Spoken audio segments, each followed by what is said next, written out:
Let's jump right into this explainer. We're looking at a truly fascinating ancient legal case from the Book of Numbers, specifically chapter 36.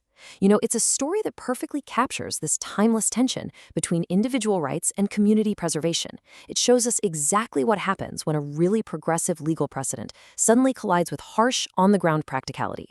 So think about this for a second. How do you actually protect a tribe's land when marriage laws and property rights just outright collide?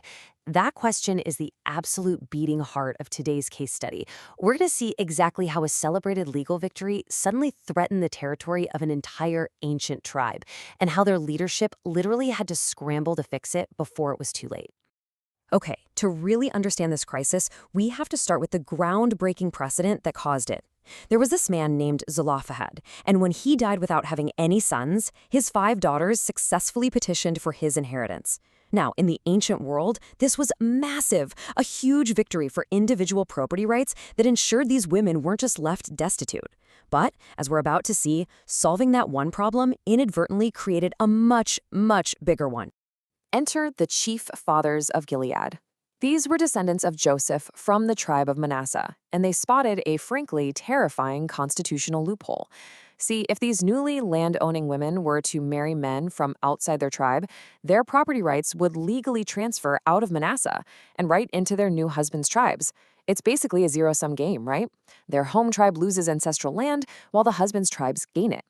And making things way more stressful was a specific legal event called the Jubilee. Under ancient Israelite law, the Jubilee was basically a hard reset where temporary land transfers became permanently locked in. So the tribal leaders realized that once the Jubilee rolled around, any land that had transferred through these out-of-tribe marriages would just be gone forever. The loss of their inheritance would literally become irreversible. No going back. So they were staring down an unavoidable 3-step crisis. Step 1, the daughters inherit the ancestral land. Step 2, they marry outside their tribe. And step 3, the original tribe permanently loses its assigned territory. Faced with this sort of mathematical certainty, the tribal leaders actually brought this ancient Supreme Court appeal directly to Moses and the princes. They were desperately looking for an urgent constitutional amendment to protect their borders. Well, Moses listens to them. He agrees with the tribe of Joseph, and he delivers this landmark judgment on behalf of the Lord. He says, "Let them marry to whom they think best. Only to the family of the tribe of their father shall they marry." It's actually a brilliant legal compromise, if you think about it.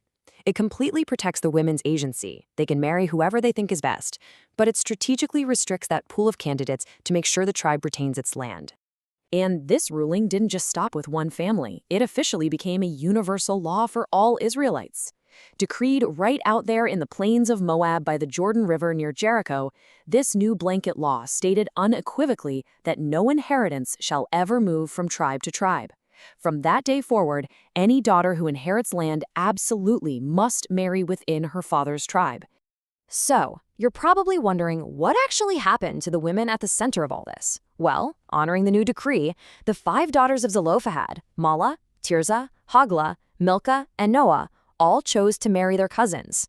By marrying within the tribe of Manasseh, they successfully made sure their inherited land remained safely and permanently exactly where it belonged. The legal system actually worked, balancing the needs of both sides. Which brings us to today. Thousands of years later, as we wrap up this explainer, we really have to ask ourselves, how does modern society balance individual property rights with the preservation of a community? Whether we're debating local zoning laws, inheritance taxes, or community land trusts, this incredibly delicate balance between individual freedom and community boundaries is a deeply human puzzle. And it's one we are for sure still trying to solve today.